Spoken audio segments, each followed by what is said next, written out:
अपनी मरी हुई पत्नी को आंखों के सामने देखकर इसे विश्वास नहीं होता, पर जो बच्चा दिन रात अपनी माँ को याद कर रहा था, अचानक से उसे देखकर वो रह नहीं पाता और उसे जाकर गले लगा देता है। वो दोनों उस लड़की को घर लेकर आते हैं। वहाँ पर उसकी तस्वीर भी थी। आसपास की चीजों को देखकर भी उस लड़की को कुछ भी याद नहीं आता। वो लड़के से पूछती है कि तुम लोग इतनी गंदगी में आखिर रहते कैसे हो।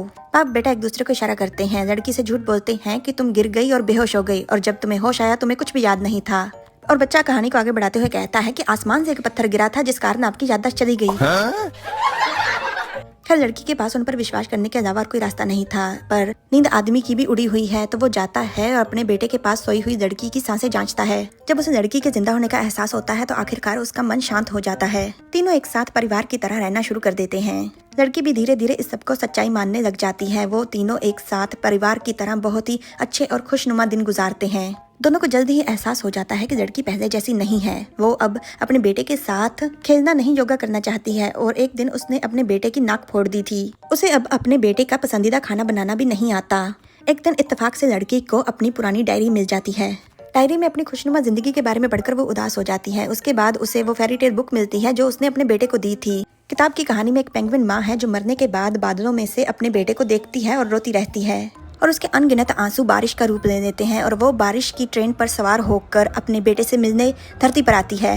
वो अपने बेटे के साथ बहुत ही अच्छा और खुशनुमा समय बिताती है, पर जैसे ही बारिश का मौसम खत्म होता है उसे वापस बादलों में लौटना पड़ता है। कहानी को पढ़ने के बाद आखिरकार लड़की को सब समझ में आ जाता है। वो अपने बेटे की पुरानी बचपन की वीडियोस को देखती है और ये सोचकर कि उसे भी जाना पड़ेगा वो बहुत ज्यादा रोती है, पर फिर वो सोचती है कि वो जाने से पहले अपने बेटे को इस काबिल बनाएगी कि वो अपना ध्यान खुद रख सके।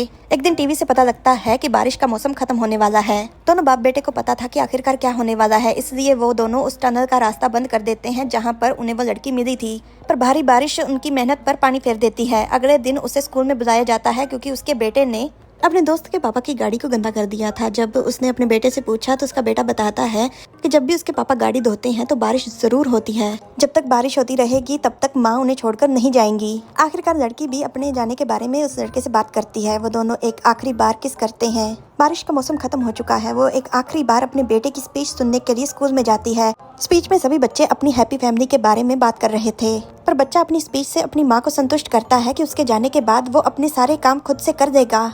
खाना बनाना, कपड़े धोना, सारे घर के काम वो चिंता ना करें।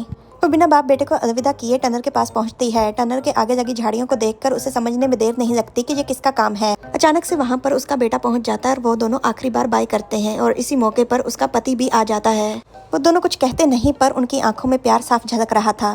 पूरी कहानी जानने के लिए देखिए 2018 की Korean movie be with me and please like, share, subscribe, comment. Thanks for watching.